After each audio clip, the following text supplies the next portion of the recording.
அமுதே தமிழில் அழகிய மொழியே எனதுயிரே சுகம் பல தரும் தமிழ்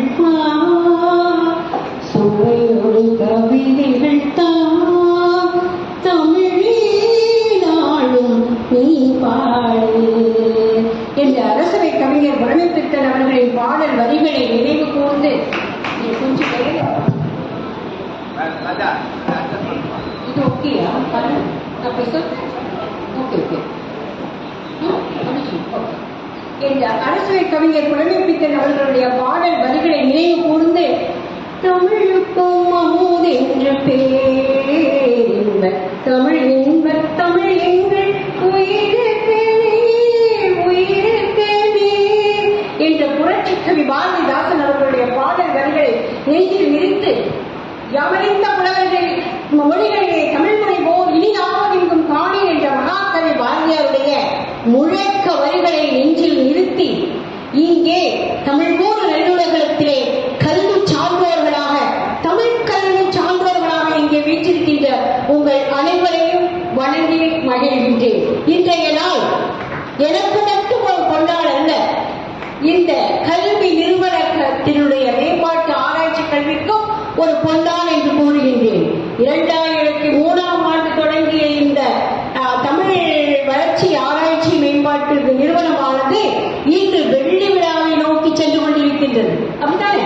வெள்ளி விழாவை நோக்கி சென்று கொண்டிருக்கின்றது. இந்த நிலையிலே அவர்கள் செய்து கொண்டிருக்கின்ற செயல்பாடுகளை ஆசிரியர்களுக்கு நுழைவு ஆசிரியர்களுக்கு ஆசிரியர் செம்மல் விருது என்றும் வாழ்நாள் சாதனையாளர் விருதுகளையும் வழங்கி சிறப்பித்துக் கொண்டிருக்கின்றது. இந்த பன்னாட்டு கருத்தரங்கமானது தாய்மொழி வழி கொள்கை நோக்கும் போக்கும் என்ற இந்த கருத்தரங்கம் பன்னாட்டு கருத்தரங்கமானது மாணவர்களுக்கும் ஆசிரியர்களுக்குமே ஊக்க சக்தியை உந்து சக்தியை கொடுத்துக் கொண்டிருக்கின்றது. இந்த நூல்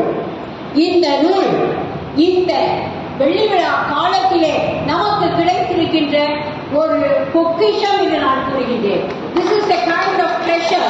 The book is a treasure book for all the institutions, educational institutions through which they develop mother tongue Tamil as the medium of language. இது இன்னைக்கு நம்ம தமிழ்நாட்டுக்கு மட்டுமல்ல, இதை நான் அமெரிக்காவை எடுத்துட்டு போக போறேன், துபாய்க்கு எடுத்துட்டு போக போறேன். அவங்க எல்லோருக்கும் இந்த மொழியான தாய்மொழி வழியாக, அதாவது அந்தந்த நாடுகள் அவரவர் தாய்மொழியை பாதுகாத்துக் கொண்டுதான் இருக்கின்றன. ஆனால் இந்த ஒரு புத்தகமானது தமிழ் மொழியின் பெருமையை உலகம் பாராட்டிக் கொண்டு எடுத்துச் சென்று கொண்டிருக்கிறது என்பதுதான் உண்மை. அதைவிட இன்னொரு அதிசயம் இவர்கள் எல்லாம் செய்து கொண்டிருக்கிறார்கள். என்னவென்றால், எப்படி தமிழ் தாத்தா என்று சொல்லப்படுகிற ஊவே சுவாமிநாதையர் அவர்கள் என் சரித்திரம் என்று ஒன்று எழுதினார்கள். வரலாறு, அது எந்த வரலாறை கூறியது? அவர் தமிழ் ஊர் நல்லுலகத்தினுடைய அவருடைய வாவை சுவாமிநாதன் அவர்களுடைய பேராசிரியர் அவரை பற்றியெல்லாம் ஒரு சரித்திரம் தான் அந்த சரித்திரம். அதை போன்றுதான் உலக நாயகி அம்மாள் கூறியதை போல வாழும் காலத்திலே யாரையும் புகழ்வது மிக அரிது. ஆனால் நாம் இந்த மேம்பாட்டு நிறுவனமானது கல்வி நிறுவனம், ஐயா அவர்கள் பெரியண்ணன் ஐயா நான் எப்பொழுதுமே போற்றக்கூடிய பெரியண்ணன் அவரை எனக்கு தெரியாத பொழுதே அவருடைய ஆராய்ச்சி கட்டுரையில் இருந்து நான் சர்வதேச தமிழர் என்ற பன்னாட்டு இதழுக்கான கட்டுரையை நான் எழுதியிருக்கிறேன். அதிலே ஆமா அவர் மற்றும் இங்கே கூறிய வஜ்ரவேலு ஐயா அவர்கள், முருகையன் ஐயா அவர்கள், சேகர் அவர்கள் மற்றும் அனைவரும் இந்த இதை அவர்களுடைய நேரத்தில் கொண்டான நேரங்களையாம் போக்கி இங்கே 105 புலவர்களுடைய வரலாறு, வாழும் புலவர் வரலாறு என்ற ஒரு வரலாறு இங்கே நமக்கு கொடுத்திருக்கிறார்களே, இதைவிட ஒரு பெருமை வேணுமா? இது என் சரித்திரம் என்ற வரலாற்று நூலை தடம் பதித்து இந்த நூல் அமைந்திருக்கின்றது. இந்த நூலை படிக்கும் மேலோரும் சரி, பன்னாட்டு அறிஞர்களும் சரி, புலவர்களின் பெருமையை அறிவார்கள். அது மட்டுமா, தமிழில் படித்தவர்கள் எல்லாம் பேரான சிறப்பை அடைவார்கள் என்பதற்கு அத்தாட்சியாக இந்த நூல் இருக்கின்றது. இது இருவே மூன்றை நூல்களை இங்கே வெளியிட்டிருக்கின்ற இந்த நிறுவனம் ஒரு பொற்காலம் அல்லவா? இந்த ஆண்டு உங்களுடைய பொற்காலம் அல்லவா? ஆம், பொற்காலம் தான். நம்முடைய பொற்காலம் தமிழுக்கு கிடைத்த ஒரு பொற்காலம். தாய் வழி நாம் தமிழை கல்வியை கற்கக்கூடிய இந்த காலத்திற்கு இவை 2 நூல்களுமே நம்மை வழிநடத்தி செல்கின்றன என்றுதான் நாம் கூற வேண்டும். நம்ம பார்த்தோம்னா யாரெல்லாம் ஐன்ஸ்டீனிலிருந்து யாரெல்லாம் அமெரிக்கா, எத்தனையோ நாடுகள், ரஷ்யா, சீனா, ஜப்பான் போன்ற எல்லா நாடுகளுமே அவரவர் தாய்மொழியை தன்னுடைய கல்வியினுடைய அடித்தளமாக வைத்திருக்கின்றார்கள். மெக்கான என்ன சொல்லுகிறார் தெரியுமா? தாய்மொழியை முதல்ல கற்றுக்கோ. Then you will get other languages very easily and you can talk and you can write, you can do so many researches through that அப்படிங்கிறார். ஏன்னா நமக்கு அடித்தளம் இந்த தாய்மொழி தான். தாய்மொழியில ஒரு தாய்ப்பால் குடிச்ச குழந்தை எப்படி வேக வேகமா ஒரு தன்னம்பிக்கையோடு 8 மாசத்துல 8 அடி வைக்குது. அது போலதான் தாய்மொழியில நாம அடிப்படை கல்வியை கற்றுக்கொண்டால் நம்மளுடைய ஆராய்ச்சி, நம்மளுடைய சிந்தனை எல்லாம் மிகவும் தெளிவாக இருக்கும். நான் எண்ணியவற்றை எண்ணியபடி செய்வதற்கும் சாதிக்க நினைப்பவற்றை சாதிப்பதற்கும் நாம் தாய்மொழி வழி கல்வியை அடித்தளமாக கொள்ள வேண்டும் என்பதுதான். இங்கே பார்த்தோம்னா நிறைய பேர் நம்ம எல்லாரும் நினைக்கிற மாதிரி மகாத்மா காந்தி தன் சத்திய சோதனையை அவருடைய தாய்மொழி குஜராத்தில் தான் எழுதினார் இல்லையா? ரவீந்திரநாத் தாகூர் கீதாஞ்சலியை வங்க மொழியில தான் எழுதினார். அதே போலதான் நிறைய மனிதர்கள், நீங்கள் கேள்விப்பட்ட பெரிய சான்றோர்கள் எல்லோருமே ஏபிஜே அப்துல் கலாம், CN ராவ், தொழில்நுட்ப வல்லுநர் CN ராவ், வேளாண் வேந்தர் சுவாமிநாதன் ஐயா அவர்கள் மற்றும் துணைத் தலைவர் வாசே குழந்தைசாமி ஐயா அவர்கள், சிலம்பொழி சில்லப்பனார் அவர்கள், இவர்களெல்லாம் தாய்மொழி தமிழின் வழியாக தன்னுடைய நாட்டத்தை வேரூன்றியவர்கள். அதனால்தான் அவங்க நிறைய வேறு மாதிரியாக சிந்திக்க முடிந்தது. சாகித்ய அகாடமிகள் எல்லாம் வாங்க முடியும், சாகித்ய அகாடமி விருதுகளை வாங்கி குவிக்க முடிந்தது. நம் நாட்டிற்கு நோபல் பரிசை வாங்கி கொடுத்த சந்திரசேகர், இவர்களெல்லாம் தாய்மொழியின் வழியாக வந்தவர்கள் தான். எல்லாரும் எடுத்த உடனே ஹவாயு டாடி அப்படின்னு கேட்டவங்க கிடையாது. எல்லோருமே நம் தாய் மண்ணிலிருந்து வேரூன்றியவர்கள் தான் அவர்கள் எல்லாம். அறிவியல் ஞானிகள், அறிவியல் மேதைகள் எல்லாம் அப்படித்தான் வந்தவர்கள். இப்படித்தான் நான் என்ன சொல்றேன்னா, இப்ப வாழ்த்து அப்படிங்கிறத சொல்லும் போது உங்களை நான் வாழ்த்தியாச்சு. என்ன இதுக்கு மேல உங்களை எப்படி புகழ்றதுனே தெரியல. அதாவது இந்த தமிழக கல்வி ஆராய்ச்சி வளர்ச்சி நிறுவனமும் கிருஷ்ணா ஸ்வீட்ஸோட சேர்ந்து செய்யக்கூடிய செயல்பாடுகள்லாம் இருக்கு பார்த்தீங்களா, நிறைய இருக்கு.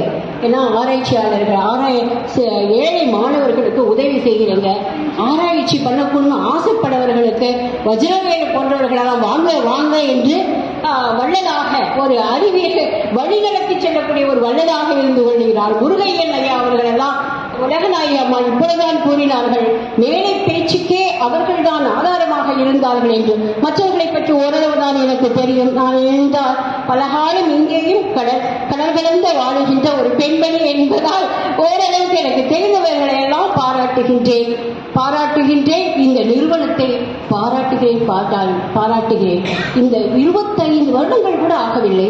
நீங்கள் ஒரு பொற்காலத்தை கொண்டு இந்த 2 வரலாற்று நூல்களை செதுக்கி இருக்கின்றீர்கள். இவைகளெல்லாம் நான் கடல் கடந்து எடுத்துச் சென்று அங்கே உள்ள தமிழர்களுக்கு இதை கொடுப்பேன் என்பதை உறுதியாக கூறுகின்றேன். இன்னும் 10 பிரதிகள் கூட எனக்கு வேண்டும் ஐயா, உங்களிடம் கேட்டுக்கொள்கின்றேன், கொடுங்கள். இப்போ வாழ்த்தியாச்சு. இப்போ அம்மா எனக்கு என்னன்னா, வெளிநாடுகள்ல எப்படி நீங்க தமிழை வளர்த்தாங்க? நான் எத்தனையோ நாடுகளுக்கு போயிட்டு இருக்கேன். Italy, Libya, Saudi Arabia, America போன்ற எல்லா நாடும், துபாய், இப்ப ரீசெண்டா துபாய் கோல்டன் விசா வாங்கி துபாய், ஆனா மனசுலாம் துபாயில தான் இருக்கு. இப்ப எல்லாரும் வேண்டிக்கங்க துபாயில நாடு முழுக்க நிற்கணும்னு விரும்பிக்கீங்க. அதுக்குள்ள எனக்கு மனசு உள்ள போகுது. ஸோ இந்த மாதிரியான நாடுகள்ல எப்படி அந்த நாடுகள்ல எல்லாம் இது பண்றாங்க? சவுதி அரேபியாவை பற்றி உங்க எல்லாருக்குமே தெரிஞ்சிருக்கோம். சட்ட திட்டங்களுக்கு உட்பட்ட நாடு. அந்த நாட்டிலே சொல்வேந்தர் மன்றம், தமிழ் சொல்வேந்தர் மன்றம் என்ற ஒன்றை ஏற்படுத்தி அங்கே உள்ள தமிழர்கள் தமிழை எப்படியெல்லாம் வளர்த்துகிறார்கள் தெரியுமா?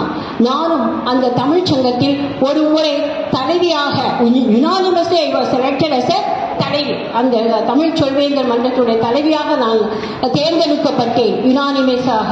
அந்த சமயத்திலே ஹார்வர்டு பல்கலைக்கழகத்தில் தமிழ் இருக்கைக்காக 5000 ரூபாயை நாங்கள் $5000 ரூபாய் அல்ல டாலர்களை சேகரித்து அவர்களுக்கு கொடுத்தோம் என்று நான் சொல்லுகின்றேன். எப்படி என்றால், எப்படின்னு பாருங்க, தமிழ் மூலமாக, தமிழ் பண்பாட்டின் மூலமாக பொங்கல் விழாவை அங்கே நடத்தி நடனங்களை, தமிழ் பேசும் நடனங்களை, குதிரையாட்டம், பொம்மலாட்டம் இவற்றையெல்லாம் நடத்தி அதை அந்த நாட்டு மக்களுக்கு சவுதி அரேபிய மன்னரை பெருமைப்பட்டுக் கொண்டார். அவர்கள் சொன்னார்கள், தமிழுக்கு ஒரு மேடை நாங்கள் கொடுக்கின்றோம், நீங்கள் என்ன வேணாலும் தமிழில் சொல்லுங்கள் என்றார்கள். அகரமுகல எழுத்திலிருந்து வெண்பா வரைக்கும் குழந்தைகளை படிக்க வைத்தோம். தமிழ் சொல்வேந்தர் மன்றத்தில் என்ன தெரியுமா செய்வோம்? ஐயாவுடைய கூட்டத்தில் நான் பேசியிருக்கின்றேன். தமிழ் சொல்வேந்தர் மன்றத்திலே இலக்கிய வட்டம் என்ற ஒரு அமைப்பை ஏற்படுத்தியிருக்கிறோம். தமிழர்கள் எல்லாம் சேர்ந்து இலக்கிய வட்டம் என்ற ஒன்றை நாங்கள் ஏற்படுத்தி இருக்கின்றோம். அந்த வட்டத்திலே 5 கூடங்கள் இருக்கிறது ஐயா. கல்விக்கூடம், அறிவுக்கூடம், ஆற்றல் கூடம், திறனாய்வு கூடம் என்று இருக்கின்றது. இதிலே கல்விக்கூடம் என்பதிலே அகரம், சின்ன குழந்தைகளிலிருந்து பெரியவர்கள் வரை அகர முதல எழுத்தெல்லாம் ஆரம்பித்து வெண்பா கற்பது வரை, அங்கே தமிழ் வெண்பா கற்பது வரை அங்கே சொல்லிக் கொடுத்துக் கொண்டிருந்தோம். நானும் அதிலே ஒரு அங்கம், என் கணவர், எல்லோரும், என் குழந்தைகளும் படித்தார்கள். அப்படியாக அறிவுக்கூடம், திறனாய்வு கூடம், அவர்களுடைய திறமையை ஆய்வு செய்வதற்கு போட்டிகள் தமிழில் வைக்கப்பட்டன, பேச்சு போட்டிகள் வைக்கப்பட்டன. கல்விக்கூடம் தான் நான் சொன்ன இலக்கணம் கற்பிக்கின்றது. அதே போல இலக்கிய வட்டத்தில் பெரிய அறிஞர்களுடைய மேத்தா, மேலும் கம்பராமாயணம், மகாபாரதம் இவற்றையெல்லாம் மக்களுக்கு எடுத்துச் செல்வதற்காக ஒவ்வொரு வாரமும் வெள்ளிக்கிழமை என்றுதான் அங்கே விடுமுறை. அந்த வெள்ளிக்கிழமைகளிலே ஒருவர் படிப்பார். கம்பராமாயணத்தில் ஒரு பேராகிராஃப் படிப்பார். படிச்சுட்டு அதை விளக்குவார். எங்களுக்குள்ளேயே பெரிய ஞானிகள் தேவையில்லை இல்லையா? அங்கே உள்ள இப்படியாகத்தான் நாங்கள் தமிழை அந்த சவுதியில வளர்த்தாங்க. இது எல்லாத்தை விட இத்தாலியில நான் இருக்கும்போது இத்தாலிக்கும் தமிழை கொண்டு போனோம். காக்கை சிறகினிலே நந்தலால உந்தல் நந்தலால உந்தல் கரிய நிறம் தோன்றுகையே நந்தலா அப்படிங்கிற பாட்டை என்னுடைய மகன் கிறிஸ்துமஸ் அன்னைக்கு ஒரு விழா எடுப்பாங்க அந்த பள்ளிக்கூடத்துல. அப்ப இந்த பாட்டை பாட சொன்னேன். நான் பாட சொல்லிட்டு அதனுடைய விளக்கத்தையும் கூறினேன். மகாகவி பாரதியை அங்கே கொண்டு சென்றேன் என்று நான் கூறிக்கொள்வதிலே பெருமைப்படுகின்றேன். பாரதியின் பாட்டன் என்ற ஒரு நூலையை நான் எழுதியிருக்கின்றேன். அது எல்லோருக்கும் தெரிந்திருக்கும் என்று நான் நினைக்கின்றேன். இத்தாலியிலே அப்படி. அடுத்தது லிபியாவிலே பொங்கல். லிபியாங்கிறது உங்களுக்கு தெரியும், கடாஃபி ஆண்ட காலம். வீணும் ஆப்பிரிக்காவுக்கும் சென்றிருக்கோம். கடாஃபி ஆண்ட காலம். அப்ப எப்படி இருக்கும் பாருங்க, அந்த அல்ஃபத்தா யூனிவர்சிட்டியில, பல்கலைக்கழகத்துல 50 பேருக்கு மேலானவர்களை அழைத்து நாங்கள் தமிழ்நாட்டிலே எப்படி பொங்கல் விழா நடத்துகிறோம் பாருங்கள், நீங்கள்லாம் வருஷத்துக்கு ஒரே ஒரு தடவை தான் கொண்டாடுறீங்க விழாக்கள், நாங்க மாசம் முழுக்க நாங்க கொண்டாடுவோம் சொல்லிட்டு பொங்கல் என்ற ஒன்றை அவர்களுக்கு இதுதான் பொங்கல் அப்படின்னு நான் சொன்னேன். அவங்க எல்லாம் ஒரு பையன் முகம்மது பேரின்னு ஒரு பையன் இருப்பான். அவன் சம்டைம்ஸ் அவன் சொல்லுவான், அவனுடைய உணவு வகைகளாக சொல்லுவான். வாட் இஸ் வேர் உனக்குன்னா சைக்கிள் சீட் அப்படிமா. சைக்கிள் சீட் என்னென்ன சைக்கிள் சீட்டு சொல்ற அப்படின்னு நம்ம கேட்டோம்னா, that is called the cows head.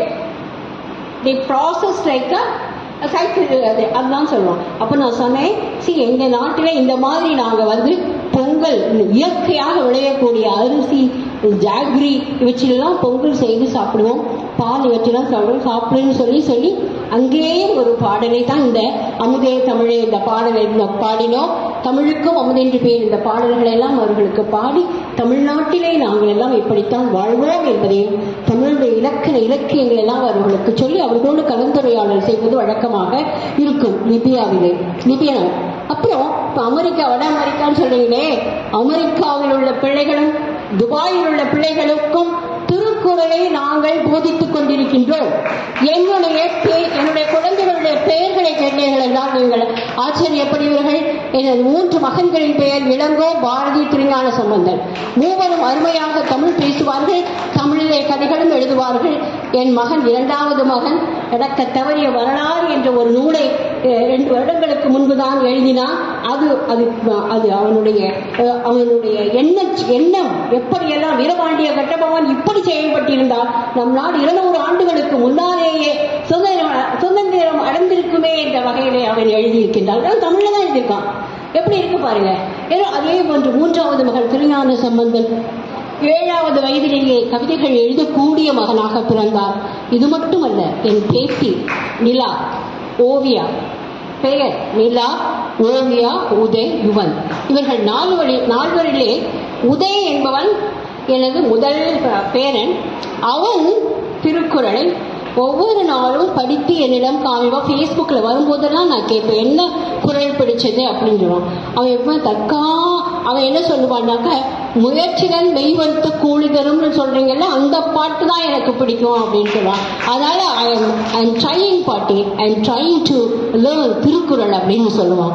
இன்னொரு துபாயில் இருக்கக்கூடிய ஓவியா என்ற, ஏன்னா தமிழ் எழுதெல்லாம் ஒரு பானை சோற்றுக்கு ஒரு சோறு பதம் என்பது போல, இதே போன்றுதான் தமிழர்கள், அங்கே இருக்கக்கூடிய தமிழர்கள் எல்லோருமே திருக்குறள், கம்பராமாயணம், மகாபாரதம், ராஜாஜி புக் நம்ம வீட்டில் இருக்கா, அங்க இருக்கு. அமெரிக்காவில் எல்லாருடைய புக் ஷெல்ஃபிலும் ராஜாஜி மகாபாரதம் உண்டு. பகவத்கீதையை படிப்பார்கள். அங்கே சத்சங்கங்கள் இருக்கின்றன. பிறகு இலக்கிய கூட்டங்கள் நிறைய நடக்கின்றன. அவற்றிலெல்லாம் அதே போல் இந்தியாவிலிருந்து எக்கச்சக்கமான பேர்கள் அங்கே ரமணன் ஐயா இசைக்கவி ரமணன் அவர்கள் செல்வார்கள். கீதங்கள், எல்லாவித பஜனை பூஜைகள் எல்லாம் அங்கேதான் நடக்கின்றன. நான் கூட சரஸ்வதி பூஜையை அவ்வளவு விரைவாகவும் வரலட்சுமி நோன்பை இவ்வளவு சிறப்பாகவும் இந்தியாவிலே நான் கொண்டாடியது கிடையாது. என்னுடைய மருமகள் கொண்டாடி கொண்டிருக்கின்றார். அப்பொழுது இந்த குழந்தைகள் எல்லாம் தமிழ் பக்தி பாடல்கள் எல்லாம் அம்மையார் சொன்ன மாதிரி பக்தி பாடல்கள் அவர்கள் பாடுகிறார்கள். அதன் மூலமாக தமிழ் வளர்கிறது. பண்பாட்டின் மூலமாகவும் இசையின் மூலமாகவும் தமிழ் வளர்கிறது, வளர்க்கப்படுகின்றது வெளிநாடுகளிலே. எல்லாவற்றிற்கும் நான் சொல்லி துபாயில் இருக்கக்கூடிய என் பேத்தி ஓவியா என்பவள் என்னிடம் கேட்டு, அவளிடம் சொன்னேன், இனிய உளவாக இல்லாத கூறல் கனியிருப்ப காய் கவர்ந்தற்று என்ற குரலை சொன்ன உடனே அவளை ஒரு படம் போடு என்று சொன்னேன். அவள் உடனே மரம் ஒன்றை போட்டு அதிலே ரைப்டு மேங்கோ அண்ட் அன்ரைப்டு மேங்கோ போட்டு, பாட்டி இந்த ரைப்டு மேங்கோ தான் நம்ம சாப்பிடுவோம், அன்ரைப்டு மேங்கோ சாப்பிட மாட்டோம் அப்படின்னு சொல்லிட்டு she had done a YouTube. So Tamil எப்படி எல்லாம் போகுது பாருங்க. தமிழ் வெளியே எங்கெல்லாம் தமிழ் போகலைன்னு நீங்க சொல்லவே கூடாது. ஏன்னா நான் பல நாடுகளுக்கு சென்றிருக்கனால அந்த பெற்றோர்கள் அங்கே போன இப்போ குழந்தைங்க ஒரு சில வேணும் அப்படி இருக்கலாம். இப்போ கூட நீங்க பன்னாட்டு கருத்து 10வது உலக தமிழ் ஆராய்ச்சி மன்றத்தில் ஒரு பையன் வந்தா இல்லையா, இலக்கியம் படித்த பையன் ஒருவன் வந்து, அவன் பேர் மறந்து போயிட்டேன். அவன் எல்லாம் இலக்கியம்லாம் படித்தேன். 4 தடவை ஆரம்பத்திலேருந்தே தமிழ் படிச்சுவேன். ஒரு ஷோப்பா ஒரு பையன் அமெரிக்காவிலேருந்து வந்தான், அவனே மறந்து போயிட்டேன் ஐயா. அதனால இந்த பெற்றோர்கள் தமிழ், நம்ம தொப்புள் கொடி உறவு இங்கே தானே இருக்கு, தொப்புள் கொடியெல்லாம் இங்கே தானே இருக்கு, அதனுடைய உறவுகள் தானே அங்கே இருக்காங்க. ஸோ அதனால அவங்க எல்லாருமே தமிழை சொல்லித்தருவாங்க. தமிழ் எப்பொழுதுமே நம்ம மனசுல பதிகிற மாதிரி இருக்கணும். இந்த தாய் மொழி வழி நோக்கம் போக்கும் அப்படிங்கிறது நோக்கம் என்ன நோக்கம் மிக விரைவாக புரிந்து கொள்ளலாம். எந்த ஒரு ஆராய்ச்சி கண்டுபிடிப்பையும் தாய்மொழி வழியிலே படிக்கும் பொழுது மிக எளிதாக புரிதல் அதிகமாக இருக்கும். அவற்றை நன்றாக ஊன்றி அதற்குள்ளே போவார்கள், கேள்விகள் கேட்பார்கள். அதன் மூலமாக சிந்தனை வளரும். சிந்திக்க செயல் கூடும். அதே போலதான் நம்ம மட்டுமல்ல, எல்லா நாடுகளுமே அவரவர் தாய்மொழியை அவர்கள் கற்றுத்தான் இருக்கின்றார்கள். நம் தேசிய கொள்கை கூட என்ன சொல்லுகிறது, 5ஆம் வகுப்பு வரை தாய்மொழி வழியிலேதான் கல்வி கற்க வேண்டும் என்று சொல்லுகின்றது. ஆனால் அங்கே நான் ஒரு மொழி மட்டும் படிக்கவில்லை. அமெரிக்காவில் நான் பார்த்தேன். என்ன லாங்குவேஜ் படிக்கிறேன் அப்படின்னா, ஒரு பையன் சொன்னான் கம்ப்யூட்டர் லாங்குவேஜ் படிக்கிறேன். நான் என்னால் ஒன்றுமே கண்டுபிடிக்க முடியல. ஏன்னா தமிழ் லாங்குவேஜ் தான் எனக்கு தெரியும். தமிழ் லாங்குவேஜ் தெரியும், ஆங்கில லாங்குவேஜ் தெரியும். இல்லை இலக்கியம்னா தமிழ் இலக்கியம் தெரியும், ஆங்கில இலக்கியம் தான் தெரியும். இதில் நான் கம்ப்யூட்டர் லாங்குவேஜ் சொல்கிறேன் அப்படின்னு நான் லிட்ரேச்சர் கம்ப்யூட்டர் லிட்ரேச்சர் படிக்கிறேன்னு சொன்னான். அப்போ நான் கேட்டேன், என்ன கம்ப்யூட்டர் லிட்ரேச்சர் அப்படின்னா, அப்போ கம்ப்யூட்டர் ஆரம்பிச்சது எப்ப, யார் ஆரம்பிச்ச, ஆதி அந்தம் அதெல்லாம் எப்படி நம்ம மகாபாரதம் இப்ப எப்படி தொல்காப்பியத்துல இலக்கணத்துக்கு இலக்கண இலக்கியங்கள் எல்லாம் நம்ம வேரூன்றி படிக்கிறோம் அல்லவா, எப்படி வந்தது, எப்படி சொற்கள் அமைய வேண்டும், பன்மை என்றால் பன்மை விகுதி வேண்டும், பகுதி விகுதி பகுதி எல்லாம் இருக்கிறது அல்லவா, அதே போலத்தான் இங்கேயும் படிக்கின்றார்கள். அவங்க ஒரு சப்ஜெக்ட் படிக்கிறது இல்லை ஐயா, 14 சப்ஜெக்ட்ஸ் அவர்கள் படிக்கிறார்கள். கிராஜுவேஷன் முடிக்கும் பொழுது 14 சப்ஜெக்ட்லேயும் கொஞ்சம் கொஞ்சம் அவர்கள் தொட்டுத்தான் போகின்றார்கள். நம்மளை போல மேத்தமெட்டிக்ஸ், பிசிக்ஸ், கெமிஸ்ட்ரி இது படித்தா ஃபர்ஸ்ட் குரூப்பு, செகண்ட் குரூப் வந்து எக்கனாமிக்ஸ், ஹிஸ்ட்ரி அப்படின்னு அந்த மாதிரி இல்லை. அவங்க கிராஜுவேஷன் முடிக்கும் போதே 14 சப்ஜெக்ட்ஸ் அவங்க எடுக்கணும். அதுக்கப்புறம் தான் போஸ்ட் கிராஜுவேட் போகும்போது அவங்க ஸ்பெஷலைசேஷன் ஒன்று எடுத்து அவங்க படித்து அதில் வெற்றி பெறுவாங்க. இதெல்லாம் அந்த நாட்டு இது நம்மளுடைய தாய்மொழி. இந்த எனக்கு வாழ்த்துறை என்று சொன்னவுடன் நான் வாழ்த்துக்காகத்தான் இதை பொற்காலம் என்றும் இந்த நூட்களையெல்லாம் பொக்கிஷம் என்றும் நான் சொல்லிக் கொள்கின்றேன். நானே எனக்கு இவற்றை பொக்கிஷமாக எடுத்து செல்வேன் என்று கூறிக்கொள்கின்றேன். இதை எல்லோரையும் விட இந்த வாழும் புலவர் வரலாறு போட்டிருக்கீங்க பாருங்க, அது மிகச்சிறந்த ஒரு படைப்பு, நீங்கள் செய்தவற்றிலேயே மிகச்சிறந்த படைப்பு. ஏனென்றால் இங்கே இவர்களை யாருக்கு தெரியும், கோல்ட்ஸ்மித் அவர் எழுதுமா, ஏதோ ஒரு காட்டிலே பூத்து அழகாக பூத்து அவை மடிந்து போகின்ற அந்த பூக்களை யார் ரசிக்கிறார்கள், ஒருவரும் இல்லை. ஆனால் அதை ரசிக்க வைப்பதால் ரிட்டர்ன் ஆஃப் த எலிஜி என்று நான் நினைக்கிறேன். அந்த உங்களுக்கு தெரியும், ரிட்டர்ன் ஆஃப் த எலிஜி என்று எழுதுகிறார் அவரு. இந்த காட்டுல எத்தனையோ பூக்கள் மலருது, அழகா மலருது, மனம் வீசுது, ஆனா ஒரே நாளில் இறந்து போய் யாருக்கும் தெரியாம போயிடுது. ஆனா இந்த புத்தகம், இந்த நூல், இதிலே உள்ள 105 புலவர்களுடைய வரலாறு, அவர்கள் எப்படி வந்தார்கள், எப்படி தமிழில் வாசித்து தமிழில் முன்னேறினார்கள் என்பவற்றையெல்லாம் நமக்கு எடுத்து கூறுகின்றது. இவற்றை படிக்கும் பன்னாட்டு கருத்தரங்க அறிஞர்கள் எல்லோரும், இந்த கட்டுரை கொடுத்தவர்கள் மட்டுமல்ல, பன்னாட்டினை வசிக்கக்கூடியவர்களும் இவற்றையெல்லாம் பார்த்து தமிழ் மொழியினுடைய வளர்ச்சியையும் அவருடைய எழுச்சியையும் அதனால் பயன்பட்டவர்களும் அவர்கள் எல்லோருக்கும் எடுத்துச் செல்வார்கள். உலகம் முழுக்க இந்த நூல் பரவும் என்று சொல்லிக் கொள்கின்றேன். அதுதான் இதுவும். அதே போன்று மகாகவி பாரதி சொன்னா பாருங்க, மதுர தமிழோசை உலகமெல்லாம் பரவும் வகை செய்தல் வேண்டும் என்று சொன்னா இல்லையா, அந்த கனவை இன்று நனவாக்கி கொண்டிருக்கின்றார்கள். தமிழக கல்வி ஆராய்ச்சி வளர்ச்சி நிறுவனம் என்று சொல்லி அவர்கள் இந்த விண்ணும் மண்ணும் உடனால் மட்டும் மிக சிறப்பாக வாழ்க வளர்க என்று சொல்லிக் கொள்கின்றேன். இப்பொழுது எனக்கு இந்த 10 நூல்கள் வேணும், 2லும். அப்பொழுதுதான் ஒவ்வொரு நாட்டிற்கும் நான் எடுத்துச் சொல்ல முடியும் என்று சொல்கிறேன். இது பொக்கிஷம், it's a treasure book. Both are treasures for Tamil வழி கல்வி பயிலும் மாணவர்களுக்கும் ஆசிரியர்களுக்குமே இது உதவும். நாளை நீங்கள் ஏதாவது ஒரு கட்டுரை எழுத வேண்டும், ஏதாவது ஒரு இந்த சந்தேகங்கள் வரும், அதிலே தீர்த்து கொள்ள வேண்டியவைகள் என்றால் இந்த புத்தகத்தை நீங்கள் ரெஃபர் பண்ணினால் போதும். இது வந்து ஒரு referral books. These are the referral books for the educationalists. Thank you for giving me the opportunity. Bye. Thank you, madam, for your inspiration and thought-provoking speech. பேராசிரியர் அல்லிக்கு பதிலாக கமலா முருகன் அவர்கள் ஒரு 3 நிமிடங்கள் மட்டும் பேச அனுமதிக்கிறேன்.